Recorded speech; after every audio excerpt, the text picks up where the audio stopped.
Oh boy. All right, let's make it. How do you guys make it fresh? All right, Juan Fernandez from the película in Puerto Rico.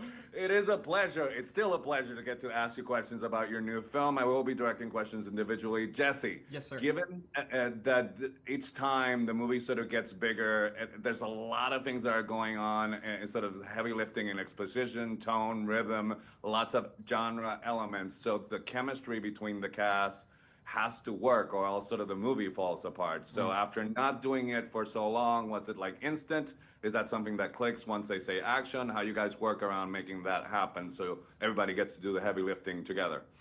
Thank you so much for asking that. The very first time we met, which was now like 12 years ago, it was instant. It's just like, actors are really good at kind of like becoming pretty familiar with each other quickly because it's the nature of our jobs. You know, you start a new project and you have to act like this person is your brother that you've known forever.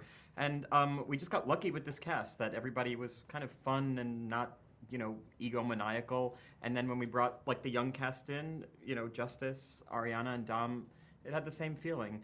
Actors do a pretty good job of like making themselves pretty familiar pretty quickly, and we got lucky with this great cast. Yeah. So Justice, given that, was it sort of, because I mean, you jump on franchises before, but given that the chemistry is so important, did you guys feel intimidated, or were you able to be included right away between sort of the mix of it? There was some intimidation. Well, when we got to set, there was this long hazing ritual process in which all of the original Horsemen put us through. No, they burns heal. The burns heal. I mean, I still have the branding, of course, on my back, but they were so welcoming, so loving. The very first day I came to set, like Jesse invited me into his trailer and had lunch with me and asked me all these questions about my life. And he really didn't have to do that.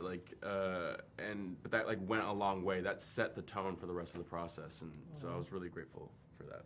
All right, so Justice, I'm going to be vague on purpose, but with this sort of film, sometimes characters get to be one thing, but yours in particular, you get to play, let's say, two extremes of one person, which doesn't usually happen. Did you enjoy sort of the challenge of doing that and getting to find little moments to sort of mix it together so you put the puzzle when we actually see the bigger picture? Yeah, a lot of work definitely went into that. Me and Ruben had a lot of conversations.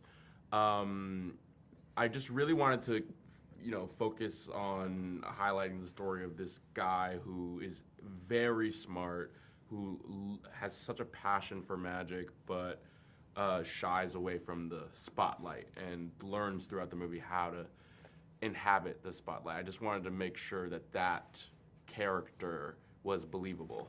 Yeah, you made it great. So Jesse, do you think you're different as an actor after having directed, and do you think that you would be tempted to do something on this huge scale that the Now You See Me movies are usually? If I directed a Now You See Me movie, it would just be magicians in small rooms complaining about their childhoods. So I don't know that would have the same flash that audiences have come to expect from these twisty, turny. I would watch that. Yeah. I really would watch that. I got into magic because no one liked me. Yeah. Why did you get into magic? Yeah, exactly. My father I just laughed felt powerless. I felt powerless, and the cards gave me that power. So mine would not be a good Now You See Me movie. For me, like, after directing movies, I feel on set, like, so much more